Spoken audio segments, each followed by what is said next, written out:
I've been a master my whole entire life. This is crazy, man. You went to the NBA Finals. Why are we trading the best player, the franchise player? He's supposed to have a statue. Hell yeah. They're not worried about the fans. They don't care. Now we're back to square one. We think defense wins championships. Hold the fuck up. Did Nico Harrison really just trade Luka motherfucking Dončić? This isn't just a regular trade. This is scandalous. Luka, the face of the franchise, has been sold by the Mavs, and the real question is, why and what does Nico Harrison and his wife have to do with this? Stay to the end while we break down the dirty details of this shocking move. Nico wasn't even with us shooting in the gym. Wasn't with us shooting in the gym. If Nico, the GM that traded Luka, if he had been with us since '98, bet. Yeah. Bruh, if you had been with us since we drafted Luka, say less. Right. Yeah. But you came in 2021, and now all of a sudden you think you know what's best for the franchise? Luka's been a superstar, no doubt. But behind the scenes, there's been tension brewing between him and the front office for months. Nico Harrison, the Dallas Mavericks GM, has reportedly had enough. Sources say Luka's attitude and ball dominance were starting to split management and the locker room. And let's not forget, rumors about Luka's behavior with teammates have been swirling for a while. Could he be too big for Dallas? Remember when Luka got Grant Williams traded? Or most recently, when Michael Finley took a beer from his hand after winning the Western Conference Finals? Let's get into it. Like, how do we make our team better? There's some unique things about his contract that we had to pay attention to. There's other teams that were loading up, that he was going to be able to decide make his own decision at some point of whether he wants to be here or not, whether we want to supermax him or not, or whether he wants to opt out. So I think we had to take all that into consideration and feel like we got out in front of what could have been a tumultuous summer. Now here's the real scandal. Nico Harrison reportedly eyeing other superstars, big names that could take Dallas to the next level. With Luka's trade value at its peak, Nico saw an opportunity for a huge roster overhaul, one that could push the Mavs into title contention. But here's the twist. Luka didn't just leave for a better team. He could be walking into an even bigger spotlight elsewhere. Here's another twist. Mavs are currently 11th in the Western Conference, with a chance to make the play-in game. Nico didn't believe Luka was the answer to getting over the hump. I really love our core. I feel like we were really in the playoffs since March 7th. We were fighting just to get into the playoffs and not be in the play-in. And I think after a while, you have that grind from March 7th, and then we had 3 really tough series. I think after a while, we didn't have the same juice in the finals that we did in the first few rounds, and I think it just wore on us. And give those guys credit. They've had to go through their trials and tribulations to be where they're at, but they were the better team for sure. He was super talented. Yeah. And so I'm a firm believer if you bring somebody into a loving, caring environment, they feel seen, they feel valued, they feel heard, then you're gonna get the best version of themselves. And here's the kicker. Could this trade signal the beginning of a power shift in the NBA? Luka gone from the Mavs? There's more to this than just basketball. It's about control, ego, and the battle for the future of the team. And what exactly did Nico Harrison mean when he said he won't be around in 10 years? Well, I think the long term is the time frame. I think he fits our time frame. If you pair him with Kyrie and the rest of the guys, he fits right along with our time frame to win now and win in the future. And the future to me is 3-4 years from now. The future, 10 years from now, I don't know. I don't think they probably bury me and Jay Budden, or we bury ourselves. Yes. He's basically given Brunson away to New York and Luka to LA.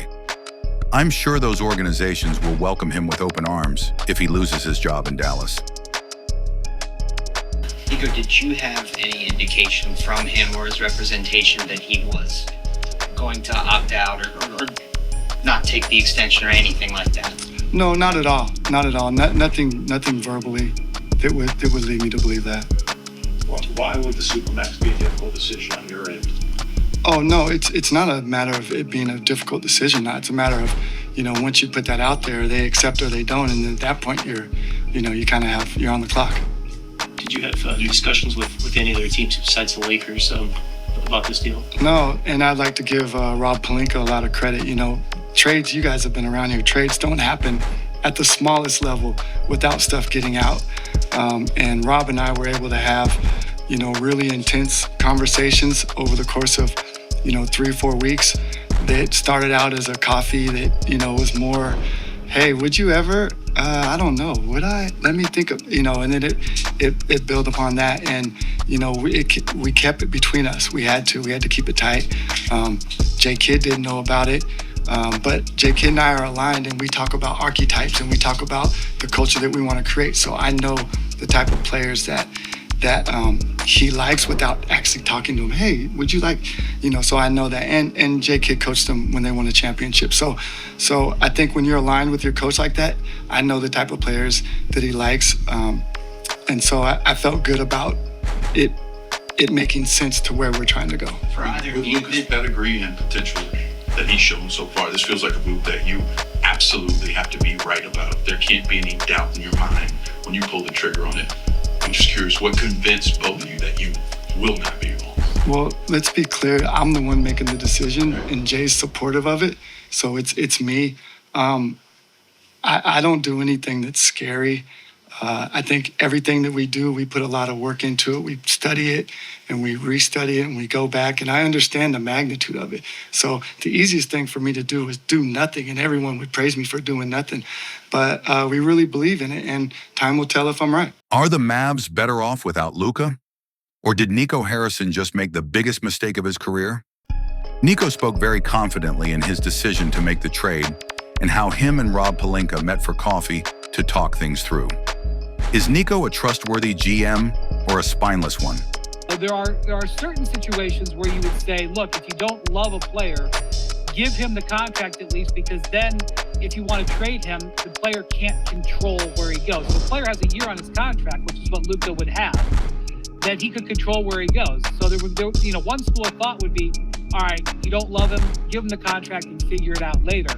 But they not only made that decision, they made the decision that they wanted to do something now and to deal with it this season. I suspect, I don't know, but I suspect the reason is because Kyrie Irving is in his, early to mid 30s. They don't want to do something that is going to detract from that. Not only that, Kyrie Irving could be a free agent this summer, and they wouldn't want to have to deal with both situations. So I do think the core of it was they didn't want to pay him the $350. They live in a world where they see Joel Embiid on this humongous contract that now is becoming a potential problem for the 76ers. They kind of wanted to avoid that. And they said they wanted to compete for a championship this year. And they went out there and they looked and they said the player that we can get that can make us win, have a chance to win this year, is Anthony Davis. And those two realities, those you can say that those are mistakes, that you can say that it's a flaw in judgment, but those two realities led us to that result when that trade came down Saturday night. So why should we all care about Nico Harrison? He's proof that you don't always have to be an NBA legend to make a huge impact on the game. By trading Luka, Nico wasn't just clearing house. He's aiming for an entirely new team dynamic. The goal? A more balanced squad with new stars that could help build a true championship contender. His journey from Nike marketing to the Mavs front office shows that basketball is more than just about playing. It's about vision, relationships, and grinding behind the scenes to make things happen. Honestly, future of the Dallas Mavericks looks brighter with this move. He's redefining what it means to be an executive in the NBA by taking big risks. Will he lead the Mavs to another title? Only time will tell, but with his drive and vision, anything's possible. Hit that like button if you're shocked, and don't forget to subscribe for updates from Sports Disputes. What would you just say to fans who are frustrated about this move? I'm sorry they're frustrated, but it's something that we believe in as an organization. It's going to make us better. We believe that it sets us up to win not only now but also in the future. And when we win, I believe the frustration will go away.